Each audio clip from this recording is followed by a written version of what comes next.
কুন্তি দেৱীক মোৰ এক প্ৰতিজ্ঞা দান হিচাপে লাগে। পাণ্ডৱক হত্যা কৰাৰ বাবে মোৰ যি দৃঢ় সংকল্প, সেই সংকল্প মই কুন্তিক দান হিচাপে দিব লাগে। তেওঁ জানে দান হিচাপে বিচাৰিলে মই তেওঁক সেই প্ৰতিশ্ৰুতি প্ৰদান কৰিম, মানে মই সংকল্প পৰিত্যাগ কৰিম। এই দান বিচাৰোঁতে কুন্তিয়ে মোক কোৱাটোতো সুদূৰেই, মোৰ পৰা তেওঁৰ বাঞ্ছিত দান গ্ৰহণ কৰি মোক বধ নকৰিবৰ বাবে তেওঁ অৰ্জুনক প্ৰতিশ্ৰুতিবদ্ধ কৰিব বুলি সামান্য ইংগিতো দি নগ'ল। আচলতে পাণ্ডৱ জননী এই কুন্তি নামৰ ৰহস্যময়ী নাৰীৰ সামান্য পৰিৱৰ্তনো হোৱা নাই। যমুনাৰ প্ৰৱহমান মৃত্যু শীতল জলধাৰাত প্ৰত্যুষতে শিশু কৰ্ণক বিসৰ্জন দিয়া সেই কুন্তি আৰু সেইদিনা মোৰ ওচৰত দান প্ৰাৰ্থিনী এই কুন্তি। এই দুয়োগৰাকী একেগৰাকী কুন্তিয়েই। সময়ৰ অমুক পৰিৱৰ্তনৰ লগে লগে মানুহৰ পৰিৱৰ্তন ঘটে। মানুহে এটা বয়সত ভুল কৰে, কিন্তু লাহে লাহে সেই ভুল শুধৰাই এক দাৰ্শনিক দৃষ্টিৰে ভূমিৰ স্পৰ্শৰ পৰা নিজক ওপৰলৈ তুলি ভূমাৰ স্পৰ্শ লাভ কৰে আৰু ধীৰে ধীৰে ঋষিৰ পৰ্যায়ত উপবিষ্ট হয়। তেতিয়া হেজাৰ শত্ৰু হেজাৰ প্ৰতিবন্ধকেও তেওঁক স্পৰ্শ কৰিব নোৱাৰে। কিন্তু মোৰ মাতৃ বুলি, মই তেওঁৰ প্ৰথম সন্তান বুলি তেওঁ নিজেই ঘোষণা কৰা এই কুন্তিয়ে নিজৰ উত্তৰণ ঘটাব নোৱাৰিলে। তেওঁ সেই স্বৰ্গীয় সৌভাগ্যৰ পৰা নিজে নিজেই বঞ্চিত হ'ল। সেই সময়তেই মই অতি নিৰ্মমভাৱে তেওঁক তেওঁৰ জীৱনৰ সেই নিষ্ঠুৰতম কাণ্ডৰ কথা সোঁৱৰাই দিব পাৰিলোহেঁতেন, কিন্তু মই নিদিলোঁ, কাৰণ মোৰ নাম কৰ্ণ। মই তেওঁক প্ৰতিশ্ৰুতি দিলোঁ, অৰ্জুনৰ বাহিৰে আন কেইজন পাণ্ডৱৰ লগত মই যুদ্ধ নকৰোঁ। মোৰ হাতত হয় অৰ্জুন নিধন হ'ব, নহয় অৰ্জুনৰ হাতত মই নিধন হ'ম। কুন্তি দেৱীয়ে এইবাৰ মোৰ গাত সম্পূৰ্ণভাৱে ভেজা দি মই শুনাকৈ কান্দিবলৈ ধৰিলে। কান্দোনৰ মাজতে তেওঁ ক'লে, মোক অৰ্জুনৰ জীৱন দান লাগে। কুন্তিয়ে সেই মুহূৰ্তটো সেই শেষ কথাটোৰ বাবে বাছি লৈছিল। তেতিয়া যেতিয়া যমুনাৰ সিপাৰে সূৰ্য দেৱতাই আকাশ জ্যোতিৰ্ময় কৰাৰ ব্যাপক আয়োজন কৰিছিল, মই আন সকলো দেৱ দেৱী পৰিত্যাগ কৰি কিয় সূৰ্যক বন্দনা কৰোঁ, সেই কথাও সম্ভৱ কুন্তিয়ে জানিব নোৱাৰিব। পিতৃৰ চিৰন্তন অনুসন্ধানত এক সন্তানৰ অন্তৰৰ নিদাৰুণ ব্যথা বুজাৰ শক্তি আৰু ধৈৰ্য দুয়োটাই কুন্তিৰ অবৰ্তমান। কুন্তিৰ ক্ৰন্দন কাতৰ মুখলৈ চাই মই তেওঁক পৰম আগ্ৰহেৰে সেই বিচৰা দান প্ৰদান কৰিলোঁ। মোৰ নিজৰ প্ৰাণৰ বিনিময়ত মই দাতা কৰ্ণ হিচাপে ইতিহাসত বাচি থকাৰ সিদ্ধান্ত ল'লোঁ। ৰাধা যে মোৰ আপোন মাতৃ নহয়, সেই সত্য মই কিমান সৰুতে আৱিষ্কাৰ কৰিব পাৰিছিলোঁ। অতি সম্ভৱ যমুনাৰ পানীত মোক ৰাধাই আৱিষ্কাৰ কৰাৰ মুহূৰ্তৰ পৰাই অজানিতে অলৌকিকভাৱে মই মোৰ আপোন মাতৃৰ নিৰন্তৰ অনুসন্ধানত আছিলোঁ। মোৰ স্বপ্ন, মোৰ সত্তা, মোৰ আত্মাৰ লগত সেই জন্ম মুহূৰ্তৰ পৰাই সেই অন্বেষণৰ কাহিনী বিলীন হৈ গৈছিল।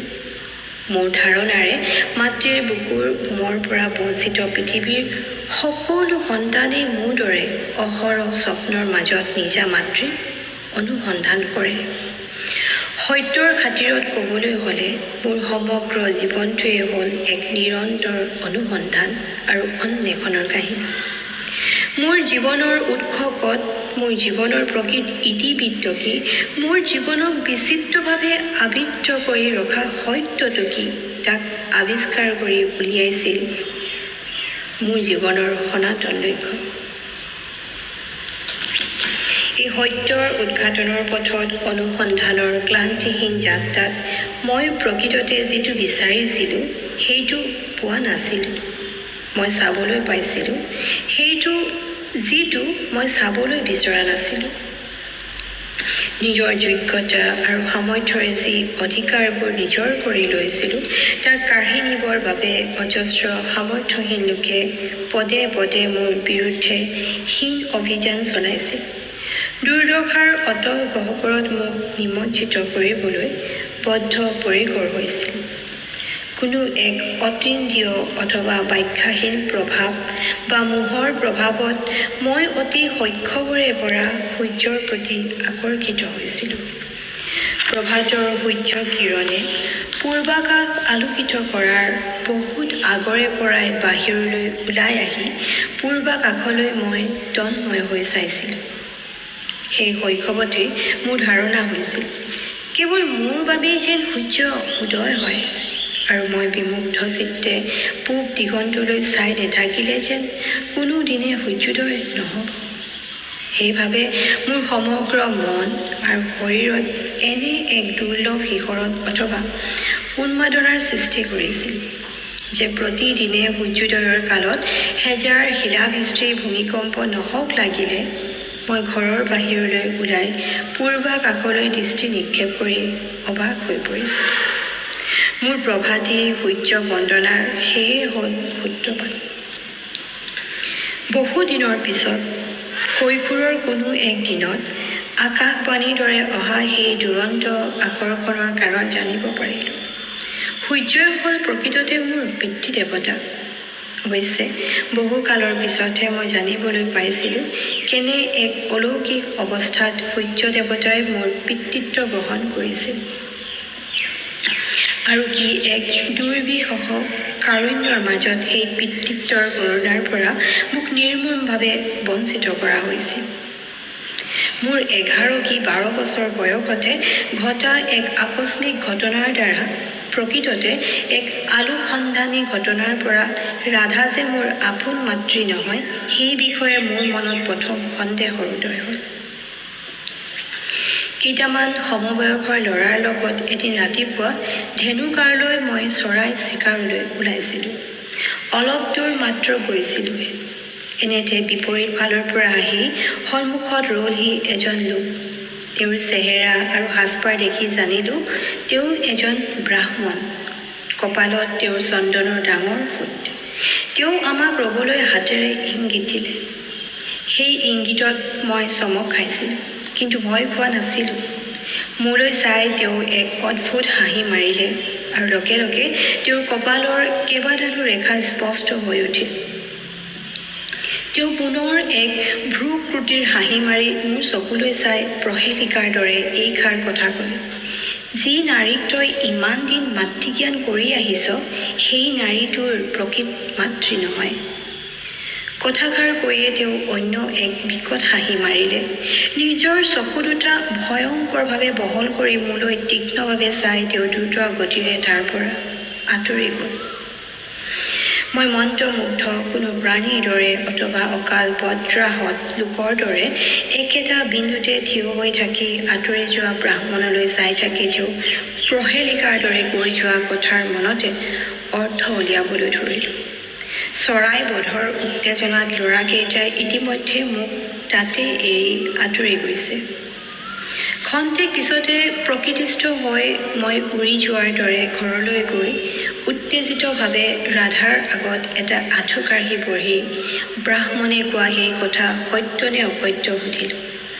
মোৰ প্ৰশ্ন শুনা মাত্ৰকে তেওঁ ভয়ংকৰ খং উঠিল আৰু মোক বহাৰ পৰা দুয়ো হাতেৰে তুলি ধৰি ক'লে যে ব্ৰাহ্মণৰ সেই কথাত সামান্য সত্যতাও নাই।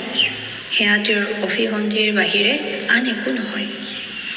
আমাৰ বিৰুদ্ধে ব্ৰাহ্মণৰ অভিসন্ধি বা ষড়যন্ত্ৰৰ কাৰণ কি? তাৰ পৰা তেওঁ কিদৰে লাভৱান হয়? মই এতিয়াও ভাবি অবাক হওঁ। সেই ইমান কম বয়সতে মই তেওঁৰ কথাৰ উত্তৰ হিচাপে কেনেকৈ তেনে এক গুৰু প্ৰশ্ন কৰিব পাৰিলোঁ। কাষৰ আন এক কোঠাত সেই কথা শুনি বহি আছিল পিতৃ অধিৰথ। তেওঁ খৰ ধৰকৈ আহি মোক কোলাত বহুৱাই ক'লে, ব্ৰাহ্মণৰ সেই কথাত সত্যৰ কণা পৰ্যন্ত নাই। আমাক বিব্ৰত অশান্ত কৰাই আছিল তেওঁৰ আক্ষৰিক উদ্দেশ্য। সেই একেই সুৰতে দ্বিধাহীনভাৱে তেওঁকো মই প্ৰশ্ন কৰিলোঁ, আমাক বিব্ৰত অথবা অসন্তুষ্ট কষ্ট কৰি ব্যক্তিগতভাৱে তেওঁৰ কি লাভ হয়? অধীৰথে ক'লে, আমি তেওঁৰ প্ৰাপ্য পূজা দক্ষিণাত কাৰ্পণ্য কৰোঁ বাবে। মই সুধিলোঁ, আমি তেওঁৰ প্ৰাপ্য পূজা দক্ষিণাত কাৰ্পণ্য কৰিবলগীয়া হ'ল কিয়? অধীৰথে ক'লে, কাৰণ তেওঁ আমাক সূত বুলি, হীন বুলি, অযোগ্য বুলি ঘৃণা কৰে।